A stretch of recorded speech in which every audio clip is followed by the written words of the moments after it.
Heureuse de vous retrouver sur la chaîne de Bonheurs Anonymes. Alors aujourd'hui, une réflexion que je partage avec vous. Pourquoi travailler ou faut-il travailler pour réussir sa vie? La pandémie nous met au chômage partiel, voire au chômage tout court depuis un an et même pire au RSA pour certains d'entre nous, et qui que nous soyons, salariés ou petits entrepreneurs. Alors on pourrait se dire que c'est une chance, car le mot travail vient du latin trépalium, une déformation du mot tripalium, c'est-à-dire un instrument de torture formé de trois pieux auxquels on attachait les esclaves pour les punir.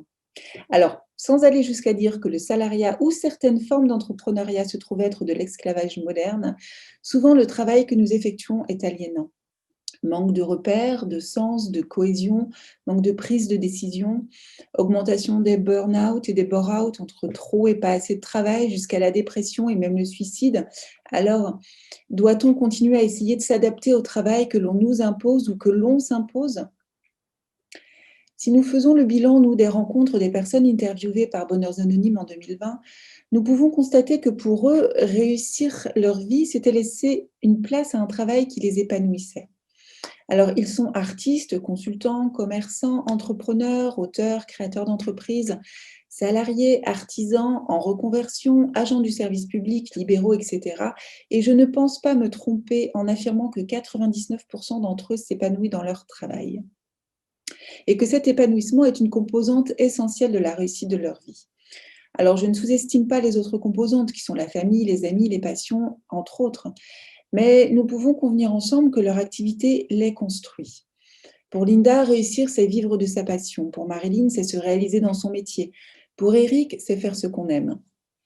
Alors, faisons le point sur les apports et bienfaits de l'activité économique chez une personne. C'est tout d'abord l'espoir d'un mieux vivre. C'est aussi un meilleur pouvoir d'achat. C'est aussi un réel pouvoir d'agir et donc de la confiance en soi. C'est la dignité de vivre de sa création ou de sa production. C'est un sentiment d'utilité. Ça fait partie de la cohésion sociale. C'est aussi le sentiment de reconnaissance qui satisfait notre besoin d'appartenance. C'est la création de liens sociaux et de réseaux. C'est la montée aussi en compétences, ou en tout cas la possibilité de monter en compétences. Alors ça fait rêver tout ça, n'est-ce pas? Alors, sauf que jusqu'il y a peu, seule une certaine frange de la population pouvait faire le choix de son travail.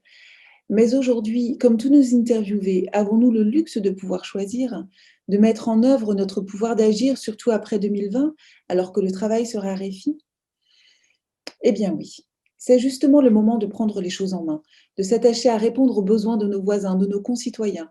Le trou de ces besoins est béant. La pandémie nous fait prendre conscience de nos manques d'indépendance énergétique par exemple, de révolution digitale, d'alimentation locale, nos manques de mobilité douce, d'inclusion des différences, de santé, de bien-être, de sécurité affective et sanitaire, nos manques d'emploi, de formation, d'une éducation laïque et respectueuse, de ne pas se penser dominant en tant que parent, collègue, élu, chef d'entreprise, compagne ou compagnon ou sachant, mais toujours respecter le besoin de l'autre. Alors oui, on a du pain sur la planche, on a du travail devant nous.